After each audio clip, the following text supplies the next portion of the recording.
Go. Okay, so the first connection of the two plots is produced by interchanging images of the Thor worlds quarrelling with reverse shots of Jeff, as well as a dialogue between the protagonist and his editor on the audio level. So we're going to talk about this one a little bit more. So what we're basically looking at is the connection now between the love plot of Jeff and Lisa and the murder plot of the Thor worlds.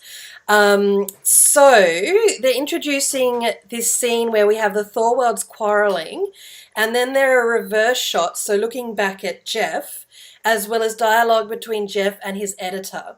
So the editor wants to assign Jeff to a job in Kashmir because he mistakenly believes that his photographer has already rid himself of the cast.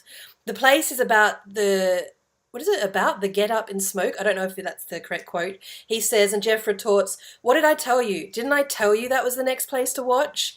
He's like, I knew that place was going to be exciting next, yeah? Disappointed at the missed opportunity to go on a new mission, Jeff implores his editor, "If you don't pull me out of this swamp of boredom, I'm going to do something drastic." Quite comically, the drastic gesture for Jeff ends up being marrying his girlfriend, or potentially setting himself up to marry his girlfriend, something that he never would have expected to do. And of course, he does do something quite drastic with how heavily he gets involved into this sort of murder crime investigation, sorry. So during the conversation, he observes his neighbours while he's talking to his editor as they confront each other in disapproval and emotional coldness. So the bit obviously where Thorwald is trying to serve up her dinner with the flour and fluff her pillows, and she sort of, throws the flour and that kind of thing and kind of laughs at him. The overlapping of the visual impression and the auditory announcement of the drastic act of getting married already foreshadows the events to follow, and what they will make abundantly clear. Marriage, as is often the case in Hitchcock's films, is a type of war zone. So just to recap there, we actually have multiple levels of meaning. So we've got these reverse shots between Jeff talking to his editor about this missed opportunity in Kashmir. We've got this mentioning of this drastic act, which foreshadows a couple of things. On Jeff's side, it's the fact that he gets involved in the murder investigation, but also he basically gets pretty close to getting married. And which it says here Hitchcock tends to liken to war itself. And then we see this battle existing on the other side of the courtyard, and the word drastic, of course, gains significance here because Thorwald is going to do something drastic. Yeah? All right. So there is, however, an additional implication in the window narratives that goes beyond their self-reflexive function. So we've talked about self-reflexive in some of the other parts. Do you know what that one means? No, sorry. That's all right. So self-reflexive is that ability to kind of look back in on itself. So, for example, most of the time when they talked about self-reflexive, they did so with regards to the way it talks about cinema, because the cinema, it's like watching a show, and we're watching a show, and that in that way it's talking about itself. Like spectators were like partaking in the voyeurism. Yeah, but also the fact that the film itself makes commentary about watching and also about cinema and performance. Yeah, so that's almost like commenting on itself. Okay, so let's talk about this term that's about to come up, which is mise en abîme. Now, I'm not sure exactly how to pronounce it. It could be abîme. I can't find one of those sound buttons here. But M-I-S-E-E-N A-B-Y-M-E. So we can see here that it is this technique of placing a copy of an image within itself. So sometimes you can see on those, memes or comedy posts, somebody wears a T-shirt of themselves with a friend, and then the next year they wear the T-shirt like at Christmas time, and it's got the picture of the previous year, and then they take a photo, and then the next year they do that again. So it's like mirrors, like in bathrooms that like overlap. That's right. So you get a picture on a picture on a picture. So, it says that there's an additional implication that goes beyond being self-reflexive and creating a mise en abîme or abîme, I've got no idea, of Jeff's cinematic screen. So, because we get that sense. We're watching him and he's watching a show and so on and so forth. So we can talk about that as mise en abîme or however. It's not spelled differently. It's got an I. It is, yeah. But when I Googled it there, Google kept changing it to a Y. So probably go with the Y. All right. So, as discussed earlier, his status as spy always also carries an extra-diegetic connotation referring to the intelligence services. So what does extra-diegetic mean again? It's outside the narrative of the film. The narrator. Yeah, it's outside the film, really. So something that's intra-diegetic is occurring inside the world of the film. Extra-diegetic is what's going on in the, socio-historical context outside. So Jeff behaving as a spy in this sense isn't just about the window narratives creating a self-reflexive function, talking about the mise en abîme of the cinematic screen. So it's not just about cinema talking about cinema. Okay, about this process of watching, but also it links to the outside world with regards to the intelligence services. So for the audience that participates in the ambivalent observation of others in their private sphere, then, the windows also recall the hundreds of thousands of television sets that enabled Americans to follow the Hitchcock's televised investigations and hearings. So have you ever watched one of Hitchcock's investigations or hearings? No. I recommend a video. It is, you can just type in and search it later, Brecht and Hitchcock. So Brecht, B-R-E-C-H-T, and then Hitchcock, H-U-A-C. And they have this just brief 2-minute, 19-second clip about him talking in front of the House of Committee of Un-American Activities. So basically, Brecht is actually German, and from Germany. He came to America to flee the Nazi regime. And I'll go through some of this background a little bit as well. So he fled the Nazi regime, he fled fascism, but inspired by the Nazi regime, he did write some revolutionary poetry and stuff like that, because obviously, to do with that regime. But under the Hitchcock trials, they were really trying to draw out people particularly involved in the media, whether that be filmmaking, playwriting, poetry, anything that was having a large effect on America as a whole, because of course America, they're consumers of narratives, they're consumers of literature. So people who are producing that literature, Hitchcock put under a lot of pressure to make sure they're not communists spreading communist ideals. So so he wants to make sure Brecht didn't spread communist ideas. Exactly. So he's in front of his... after his poems and narratives. Exactly. So he's basically, a lot of people, who were called up in front of the committee, they had an option of pleading the fifth. So pleading the fifth basically means that when you're in a court situation in America, the Fifth Amendment, you don't have to say something that potentially is going to incriminate yourself. So the pressure to convict you is on the prosecutors. You don't need to give up evidence or give up information that's going to incriminate yourself. So it's a legal right for Americans to plead the fifth. And a lot of Americans during these Hitchcock trials would plead the fifth. But what they would do then is hold them in contempt of court and threaten them with prison time anyway. So Arthur Miller, playwright of, say, The Crucible, he pled the fifth and he was threatened with prison time. Another thing that often happened is to show their loyalty to America, they would be asked to out some people in the industry who they knew to be communists. So Elia Kazan, director of On the Waterfront, he actually named names of some various people who he felt were engaging in communist activities. A lot of people thought he was a traitor because of that. Bertolt Brecht, because he's an immigrant, he felt he couldn't risk the issues surrounding being threatened with prison time. So he decided to speak honestly and frankly and say, look, I've had absolutely no involvement with these activities. And the committee asked him, said, well, look, let me read part of your poetry. And they read this poetry that I guess sounded like the workers were rising up or people were uniting in a revolution. And they said to him, isn't this you? Didn't you write this? And of course he said no because my writing is in German. Which is kind of a smart-ass comment. Yeah.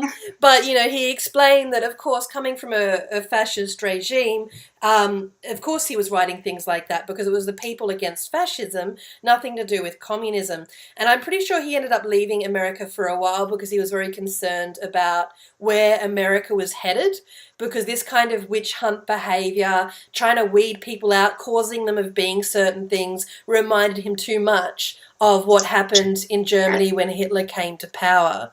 So, but it's really good to have a look at that just to see sort of and get into that moment of actually what was going on. And people, of course, as a result, people in Hollywood would sometimes end up being blacklisted as well if they didn't cooperate. And people like Hitchcock, he had members of the government and the censorship committee just breathing down his neck all the time, looking for things inside his work that could be regarded as being political or inflammatory. So, because of narration, I guess, that Americans would kind of get inspired by, or exactly. Anything that has sort of some controversial ideas. So that's why Hitchcock had to use the power of allegory.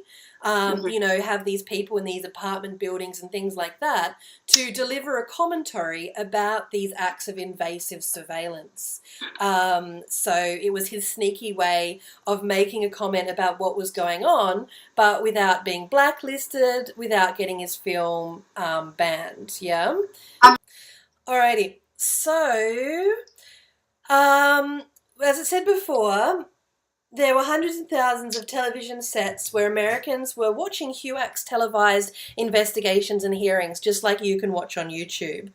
The issue of spectatorship is thus far more complicated than just this simple equation between the audience watching a movie and Jeff watching his neighbours.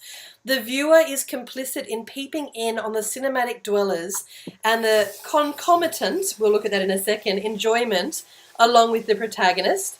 At the same time, however, the audience is not passively identifying with everything the protagonist undertakes, though the film makes sure that parts of our sympathy always remain with the character who, after all, is Jimmy Stewart, that's the actor, but is capable of formulating its own criticism towards the actions of the diegetic figures. So I'm going to break this one down bit by bit.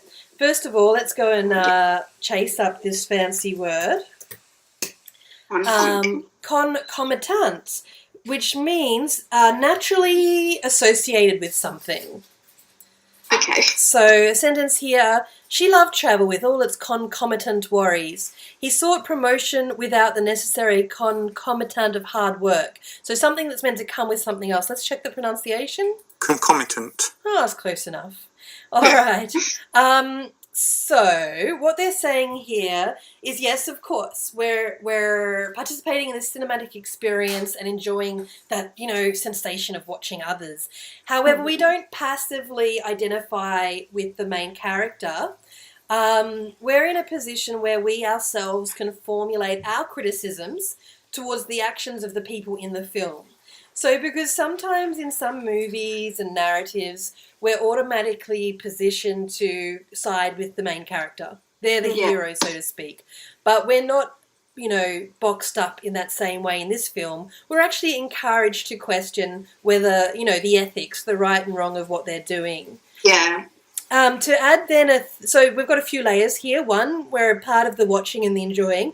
One, we can criticise what the characters are doing. And then as a third layer of complexity, there's a visual illusion to television sets that lends a decidedly political dimension to the film because it reminds the audience of the current happenings and its participation in this cultural sphere. So what's that saying is it's bringing us back to what this whole paper is about, and that is this third layer of the fact that when we see this, we can feel some relevance, if we're part of that era, to what was going on at the time with surveillance.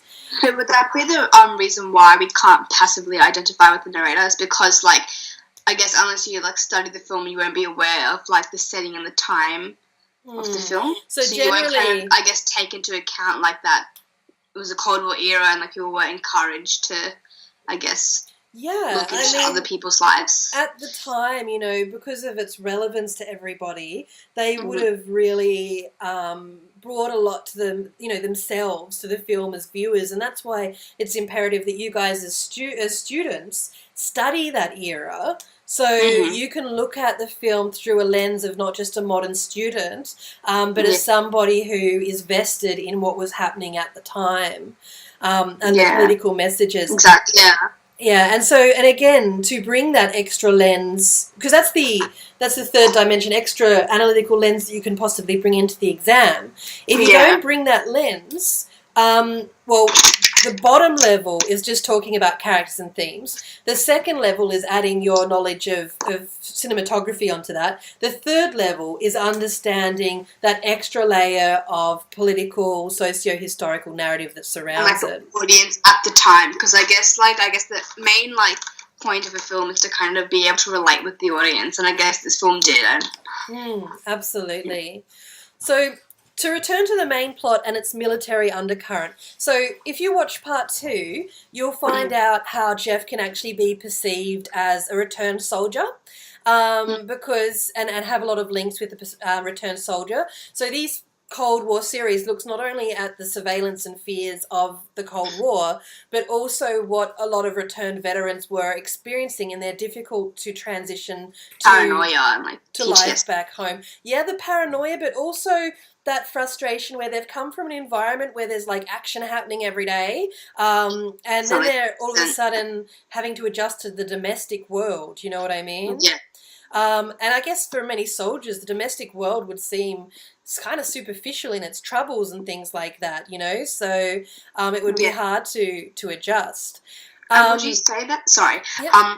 Would you say that's kind of reiterated by the fact that Jeffries is kind of homeward bound, with the cast, and that his girlfriend is able to be mobile and be able to be so actively involved in everything. Yeah, exactly. And just seeing that and only being able to look through the window, I guess he gets more paranoid and more kind of in this environment where it's just everything's still and the same. Yeah, absolutely, 100%. And there's a whole lot of allusions to that in part 2 as well, that looks at how the war might still be affecting him and his relationship to the people around him.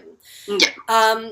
Now, they also talked before as well how the helicopter can actually take on a bit of extra meaning there. For example, we first see the helicopter when Jeff is faced away from the window. He's asleep. He's sweating as well. And we know he's sweating because it's hot. But when people have traumatic dreams and stuff like that, they say, oh, you wake up in a cold sweat.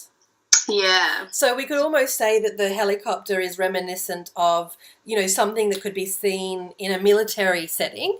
And because it's at the back of Jeff's head, it can be almost kind of like military flashbacks or something like that. I mean, of course. Yep. Yeah. And spying, because I guess they're technically looking at sunbathing women, but it's kind of still spying, that idea, but modern day time.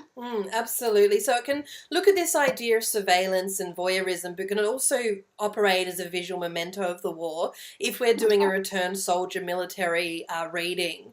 But also the hovering helicopter can prefigure the new battlefield that's opened in the courtyard. That is to say, the struggle not only between Jeff and Lisa, but also, between the characters in the various apartments. So let's just grab that other interesting word there as well, prefigure, which means to be an early indication of something. So, where there's war, where there's battle, there are helicopters, and we're about to see some conflicts eventuate in this apartment complex. So, speaking about the conflict between Jeff and Lisa, on a basic level, their fight revolves around the questions of matrimony and domesticity, so marriage and domestic life. Interestingly, 2 consequences that the female protagonist tries to force upon the male lead. Here too, however, an additional level of meaning connected to the extra-diegetic world feeds into the cinematic text. If Jeff is an example of the wounded veteran, as is discussed more in part 2, having returned from the war, then Lisa is a specimen of a woman at the home front, having exited the war as an entrepreneurial subject. Now, So let's talk about this, because when these men were off at war, what were the women doing? They were the ones working and, I guess, being the man of the house, or, whatever you call it. But also engaging in actual, real world jobs and networking, and, they were outside of the family home.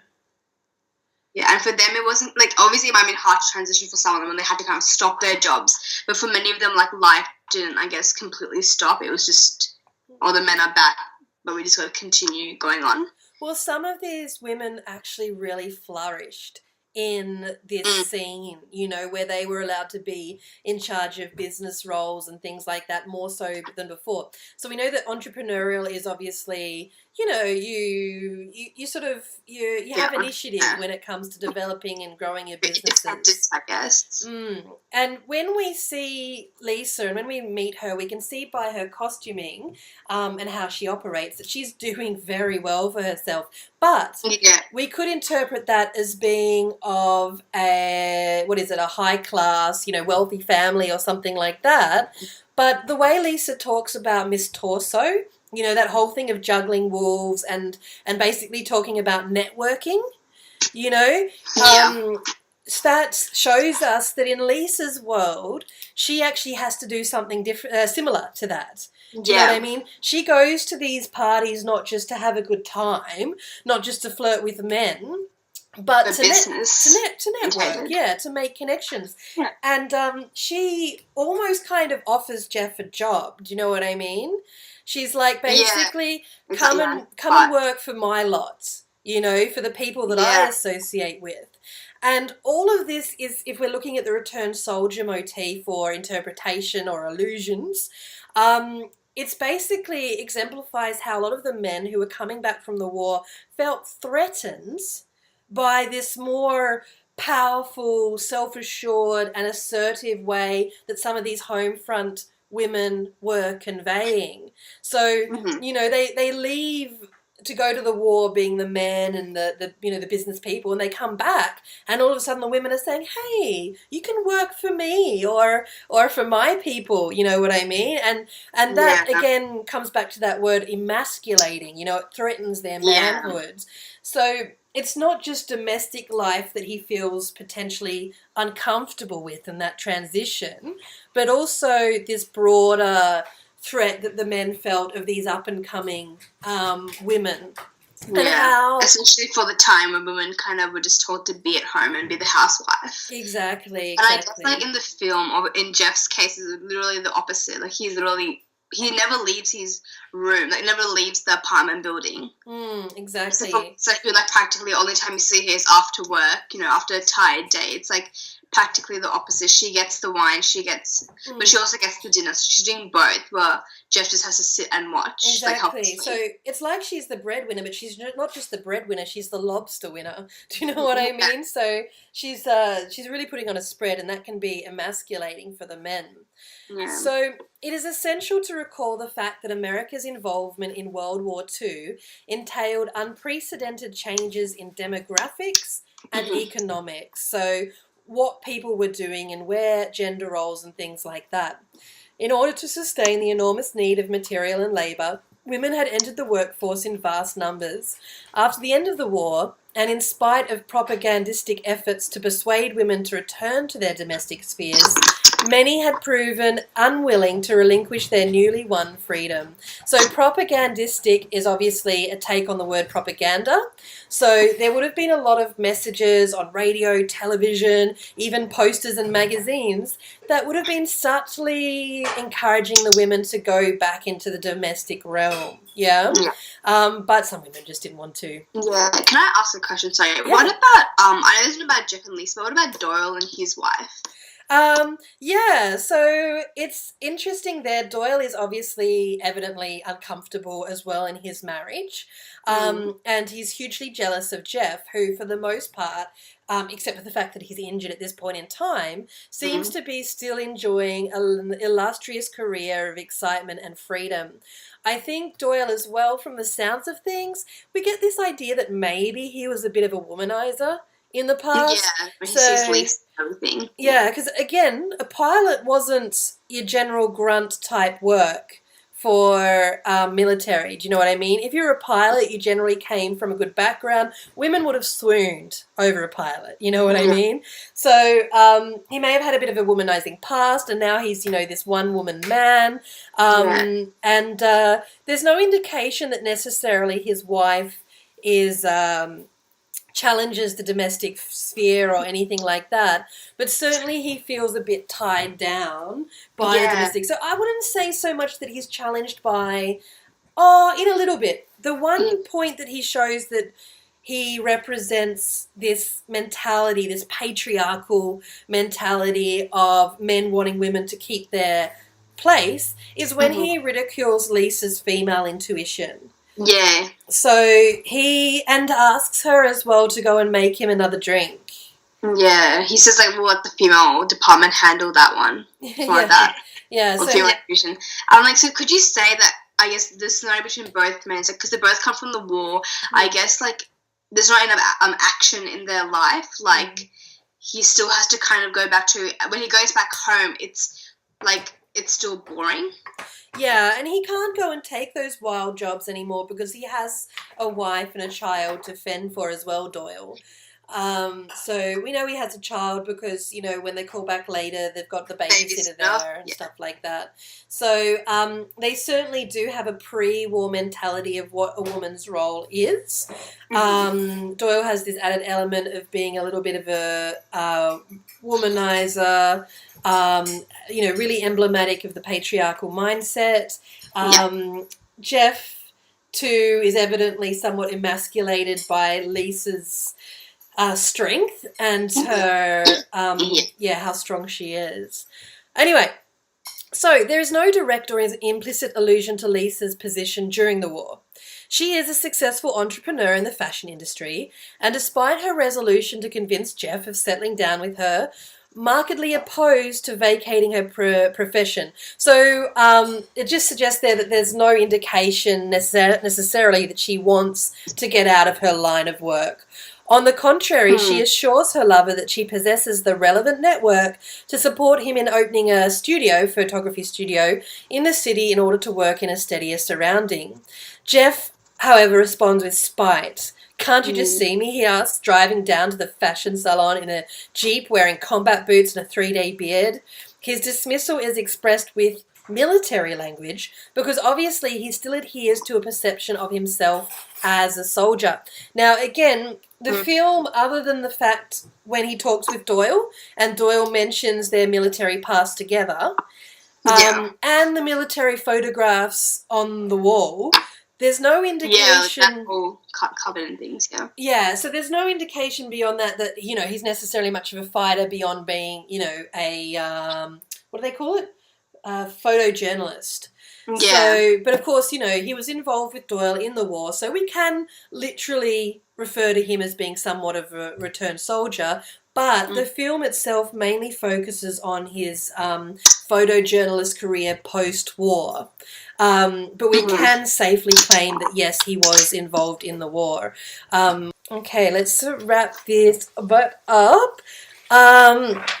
Okay, so we'll just go through this final bit here for today, and it looks like I'll need to do a part 4 for this Cold War series. But anyway, so he still sees himself as somewhat of a soldier type man, but that doesn't necessarily have to be because of his previous military role. It can also be of his photojournalism and the fact that he finds himself in those exciting zones of hostility and conflict around the world. So Jeff's inability to adapt to his new situation points to a broader issue of individual agency that is at stake for him. So what does individual agency mean? I'm assuming, I guess, independence, maybe? Yeah, that's it. The ability to run one's own life and make one's own decisions. Physically confined to his living room, he tries to substitute his inability to act with the mental potency to solve a crime. So it's like he almost wants to... Because you know how desperate he gets with Doyle during that scene where the three of them are together? It's like he's going crazy over it, and we can see that it's because he desperately feels like he needs to prove himself somehow. He's physically... Yeah, he panics.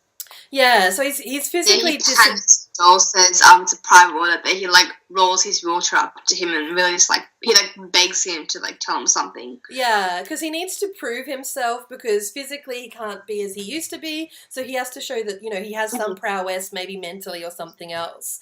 So there are no boundaries to his fantasy, which he proves, for example, when he dwells on the details of how the alleged dismemberment of Thorwald's wife must have taken place.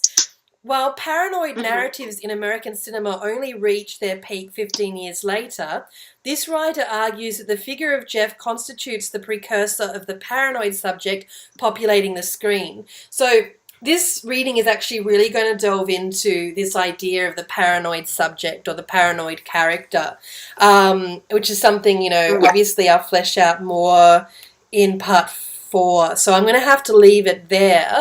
It looks like in part 4 we're really going to talk about the role of the paranoid subject. We're also going to talk on, what is it? Where is it? What did I say? Oh, with the power of the gaze as well. A bit more of the love plots. And where are we? Again, that power relationship as well. Really the network and the relationship as well between Lisa, Jeff, and Doyle and Thorwald, and bringing it back as well to the context. But yeah, like I said, the reading and the presentations as a whole don't just look at the role of the Cold War. They look at the influences of men returning from World War II. They also look at cinema reflexivity. And again, we're going to look into more about the paranoid subject, the power of the gaze, and these interweaving plots between the diegetic world of the film, the love story, the crime solving, and the extra diegetic aspects of the film with the cinema reflexivity and links to World War II and the Cold War.